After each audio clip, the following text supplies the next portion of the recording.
Hey guys, I thought it'd be good to show you one of the games I recently played in today instead of showing a Grandmaster level play as I normally do. I thought it would be informative to kind of show you what some of my games look like, which are basically beginner level, maybe slightly above beginner level, in all their awesome glory. So I'm going to show you one of the games I played recently.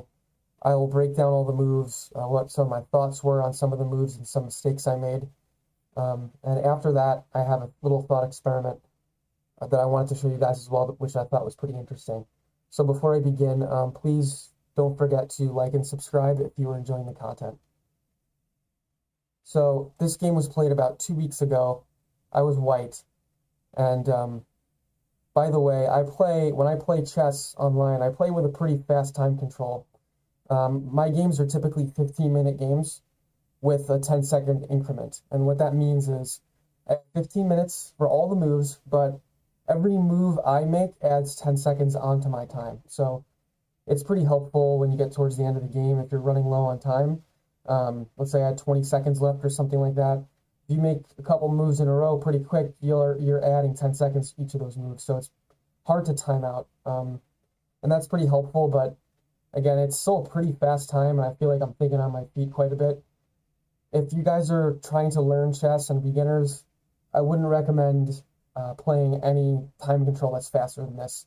In fact, I would probably play something even slower to really give you a good opportunity to really understand the positions and understand what's going on. So anyways, let's begin.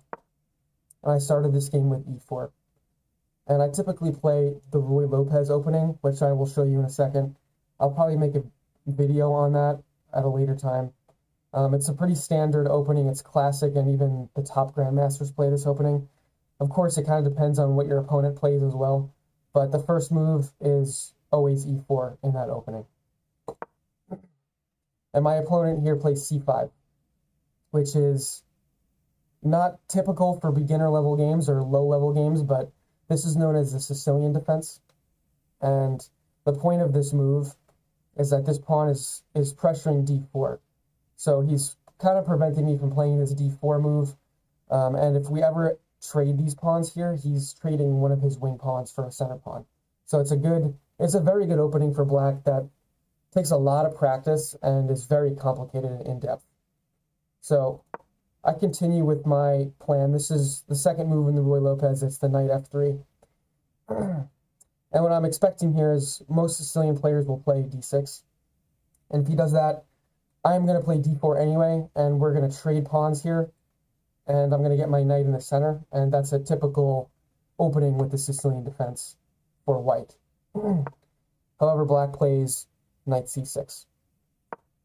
And I just continue developing the Ruy Lopez. This is the final move, basically, in the Ruy Lopez. After this, it branches off into many different types of games. But this bishop is attacking the knight, and if he ever ends up moving the center pawn here, either d6 or d5, I am creating a pin on the knight. And he plays knight f6. So here I'm trading my bishop. My thought process was, well, this knight is pressuring the d4 square. I'd rather just get rid of this knight for now. I'll double his pawns and just kind of simplifies the position for me. And he takes back with his b pawn. So he's taking back towards the center, which is always, all other things considered, it's always better to take back with a pawn facing towards the center of the board instead of taking back with the d pawn here. So I play d3 here. So his knight was attacking my f4 pawn. I needed to find a way to defend that, and I accomplished that with this move, and I'm also opening up a diagonal for my bishop here.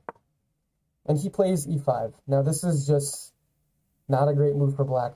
Something I should have picked up on, because there's really no reason why I shouldn't just take this pawn with my knight. It's basically a free pawn, and it's a free center pawn. So if your opponent does this in this position, you should just take it. And of course, I didn't do that. I think what I was most afraid of here was queen e2. So if I take queen e2, this actually isn't hanging any pieces or any pawns. Because as soon as I move this knight here, this pawn's actually defended already. So there's not really much for me to worry about. But not the move I made. So instead I played knight d2. And this is an okay move. It's a developing move. The reason why I don't like this move in hindsight so much is, first of all, I should have took the pawn. Secondly, I am blocking my dark squared bishop here from really developing quickly. So not ideal, but I am developing and the knights are in contact with each other here. And he plays d6. So now I can no longer take this pawn. Okay, I castle. And black plays bishop e7. And here I play c3. And c3, my plan was to push d4. And this is a supporting pawn, which will support the push of this d4 pawn. First of all, it's kind of a slow move. I could have played this earlier and maybe move this pawn to d4 at a later time instead of having to move this pawn twice. The other reason why this isn't great is because black already has two pawns attacking the square. Probably not the best square to be pressuring and planning to attack, but one of the positives is you are opening up the board a little bit, which can be good for you, kind of depending on who's more developed. But that was my plan with this move. And black castles, and I play d4, and black plays bishop to g4. So he's pinning my knight because he's x-raying my queen here, and I play h3. So what I wanted to do here is either commit to capturing this knight, maybe moving his bishop back, kind of getting me out of this pin, because pins are, not something that you want to be dealing with, most of the times at any point in the game. But he doesn't do either of those things. He moves back to h5.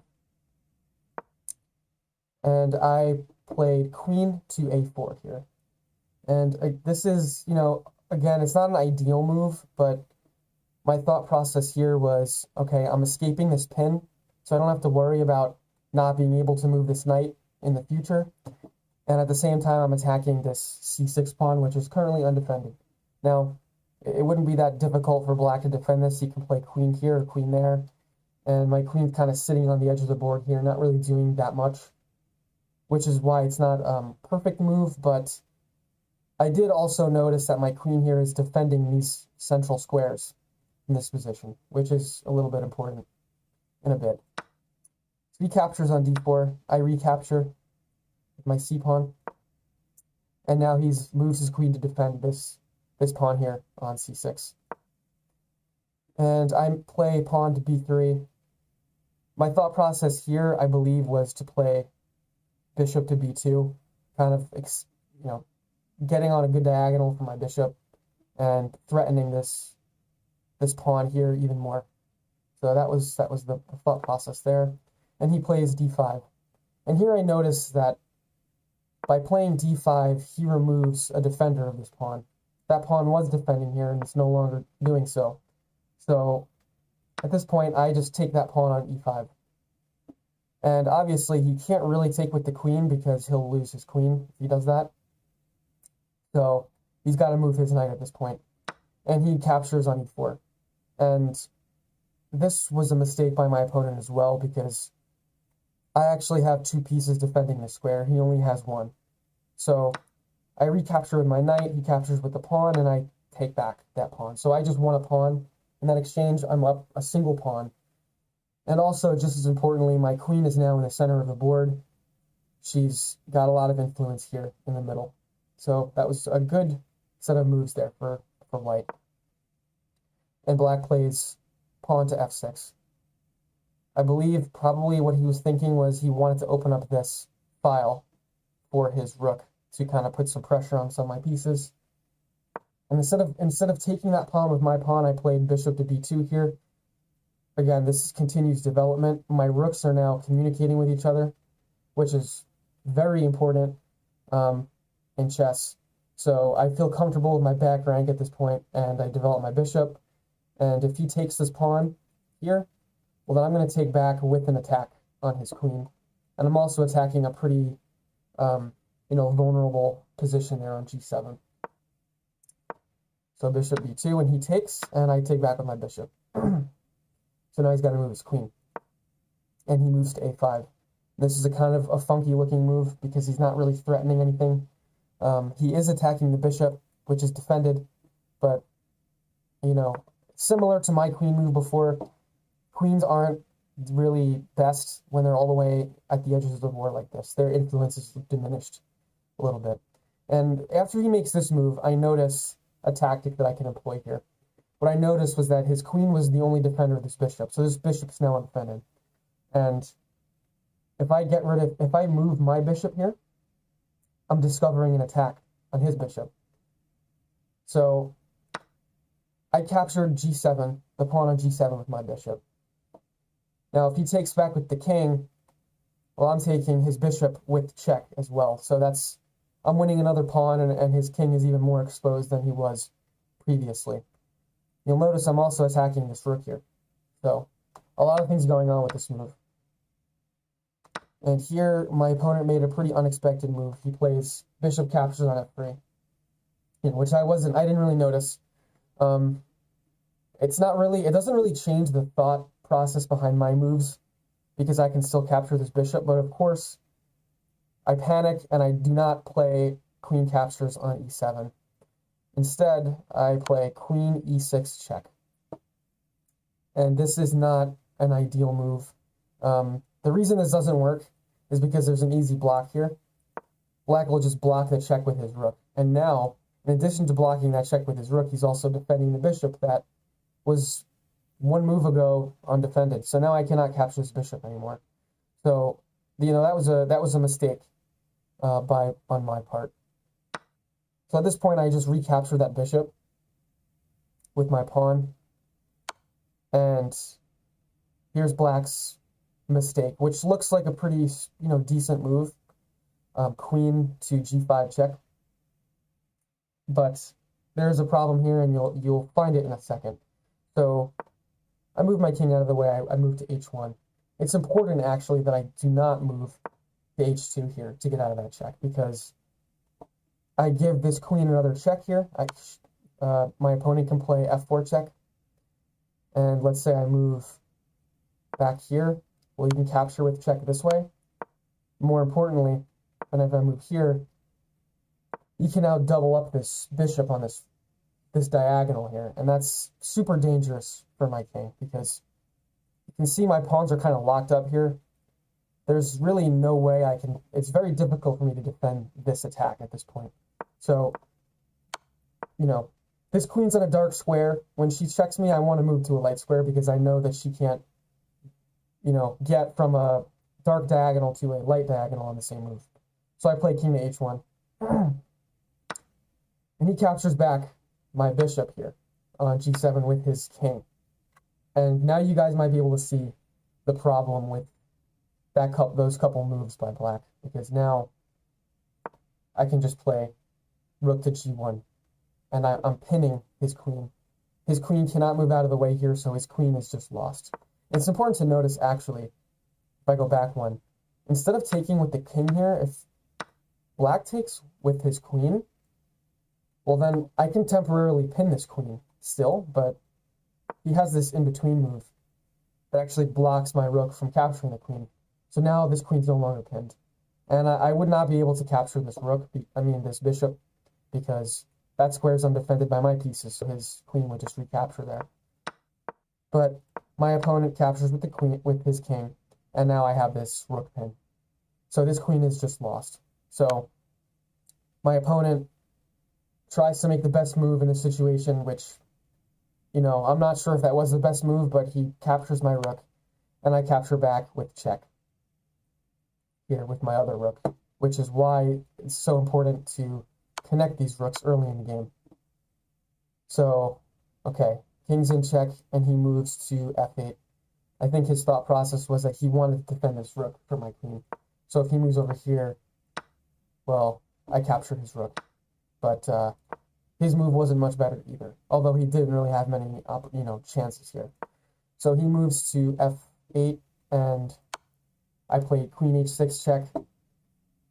Obviously can't move to g8. This whole file is covered, so he's going to move back here. And I played rook g8 check. So he had to move his king out of the way, and I capture his rook on a8. And at this point, he resigned the game. So I thought this was a fun game. This was super messy, pretty wild, but I thought it showed some good examples of pins and how to watch out for those and how to be wary of those. You know, whenever you line up your king and your queen, or a king and a rook or other piece, you know, you have to be aware of possible attacks and pins that your opponent can play on you. And that's something that black didn't notice in this game. So, hope you guys enjoyed that. And now I have a little thought experiment, as I said, a little puzzle for you guys. So, the kings are way out of the way here, and you'll notice each side has 3 pawns exactly. They're all in a line. And you might be thinking, you know, this looks like a draw because the pawns are equal over here. Oops. And the kings are super far away, so the kings will have to march themselves all across the board here, just kind of defend and attack some of your opponent's pieces. But since they're so close to each other, this really does look like a draw unless somebody screws up. But with white here, there's a little trick or a little move that you can make that actually will win you the game. So that move is actually pawn to g6. And when you play pawn to g6, black has to take this pawn. If he doesn't, then you have a passed pawn here, right? So black's going to take. And no matter which way he takes, let's say he takes with the f-pawn, you're going to push the opposing pawn forward, okay? And now what happens is, whatever black does, if black takes here, you have a passed pawn. If black decides to take here, you also have a passed pawn. So if I go back, same principle applies if he takes with the h-pawn. I'm going to push the opposite pawn forward. He takes here, pass pawn. He takes here, I can push this pawn forward.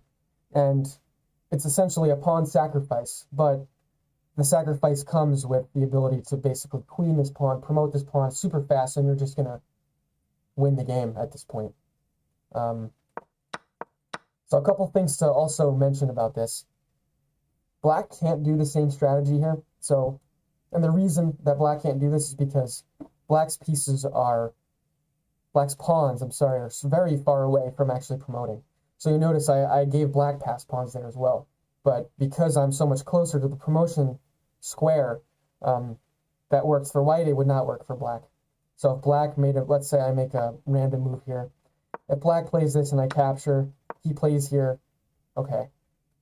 I'll capture, he'll create a passed pawn, but guess what? I have a passed pawn, and my passed pawn is way closer to becoming a queen. So black can't do that. The other thing to notice about this that I should mention is that if black knows how this works, you know, black can just prevent this move from happening at all, because let's say I had just moved to g5, right? Now, all black has to do in this position is play g6 and not make the pawn sacrifice I just showed you, but instead he can simply lock up this position at this point, and no further pawns can kind of escape and queen themselves in this position. So no matter what I do, if I play this, that would be a pretty bad move because black now has an avenue for his pawn here.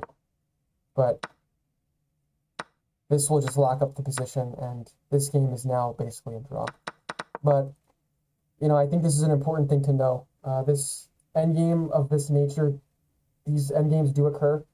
They're fairly common, and if you don't know, if black doesn't realize after I play g5, he moves his king or something, well, this game is now won for white. So, hope you guys enjoyed that one too, that little thought experiment, and the game that I showed you with all of its glorious mistakes.